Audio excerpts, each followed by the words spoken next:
Nedum, a much better second half, you can say, and Manchester City getting exactly what they wanted to do done. Yeah, that's exactly right, and they even brought in a couple of youngsters on at the end as well. But I think that was it. They need to perform that a little bit better, and I think they did. They made an adjustment. I think they started the second half with Grealish playing fully off the left, and they were quite attacking with that, and then the early goal kind of set the tone. And I always felt as if in this game, you know, they go through the gears, but then they can get so fast all of a sudden with the style of play. You know, it makes it very, very hard for the opposition. And credit to Fulham, you know, they did their best, but it seemed like just ran out of steam towards the end. And 4-1 seems like a very fair result. Sorry, Kate. I'm interested to know, Nedum, how do you perceive Jack Grealish, and how do the Man City fans, what kind of reaction does he get during a game? Is there frustration there, or are they happy with him? I think it's something in between, to be honest. I think at times the frustration in the show tends to go towards Sterling. You know, if he misses a chance or doesn't take a shot, I think the frustration in the show towards him is a bit different to Grealish. Like they are caught in the middle, because there are times where you expect Grealish to maybe have a shot or to have a good bit of end product, but he's not quite doing it. But overall, you know, he's getting better, but I think the starting point that he had, you know, he couldn't sustain that. So at times when he was off the left, he was more attacking, he was getting past people. But he has to understand, you know, it's all about end productive, whether it's the right pass, whether it's the right shot, you know, just being involved all the time. And I think with that, I think the fans will get it. But for now, as I say, it's somewhere in between. He's not quite the darling that is Foden. But then to the same breath, for as good as Sterling is, you know, they still don't seem to give him as much of the benefit of the doubt as they should.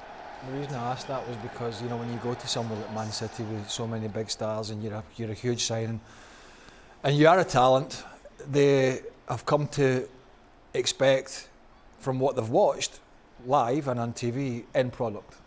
You know, Bernardo Silva had a quiet time for a while last year. His end product's improved. Riyad Mahrez, generally end product. Kevin De Bruyne, end product. Even Raheem Sterling, since he came in at times, he's been wasteful in the final third, but his stats in the final third have certainly improved since he was a youngster at Liverpool. There's no doubt about that. And I just think with Jack Grealish, I see like when I saw him driving in the box there, you know, there was something tangible that came from that. I just haven't seen that enough from him this season. As Nedum saying, it's somewhere in between. He's not been terrible, but we haven't yet seen the consistency of the brilliance that I think his manager knows that he has. And I think ultimately, if he's going to be a long-term success at that club, he's going to have to be able to do that on a consistent basis like those other players. And that's never easy, to be able to step up and do it every week. I mean, he was the talisman at Aston Villa. He's not there, he's just another player.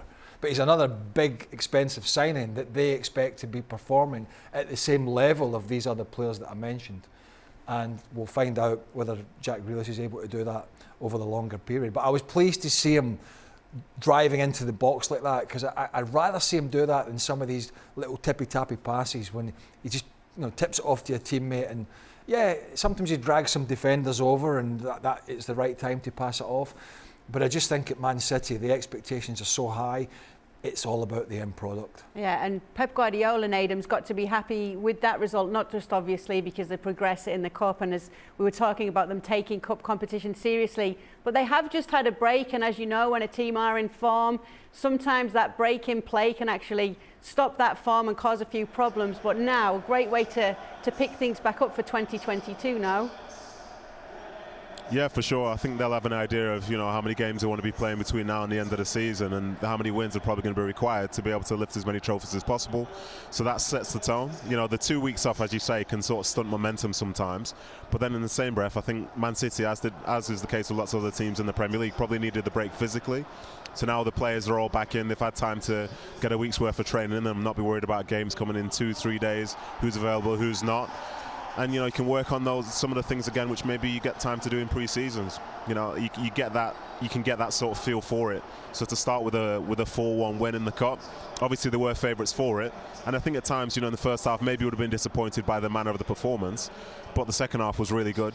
And it kind of took the sting out of Fulham. And Fulham are a good side, they're a good attacking side with a good philosophy. So yeah, it can be positive. But, you know, it's just the first game of many that could potentially define their season all along the line. As you said, a much changed second half from the host here. I did ask you after the first half of action who stood out for City. Not really anybody in the first half. Anybody in the second half that stood out for you? I thought Grealish was better. I thought the back line, they started to do better as well. Fernandinho got more of a handle in the game. I think Gundogan got better. In fact, they all got better without anybody being outstanding. There were so many moments where they were breaking from midfield and maybe the final ball wasn't quite right, but they cleaned up the other parts of it and didn't offer the encouragement to Fulham. And I think that was the key there. So yeah, I can't necessarily highlight any individuals, but I think we saw at times today why City are the best side, because they went 1-0 down, they reacted straight away. When the test was really there, they just found a way to sort of turn it up and show exactly who they are with the players that are on the field. And, I guess that's why they are who they are, because they don't necessarily need to do it for 90 minutes, but when it matters, they seem to be able to.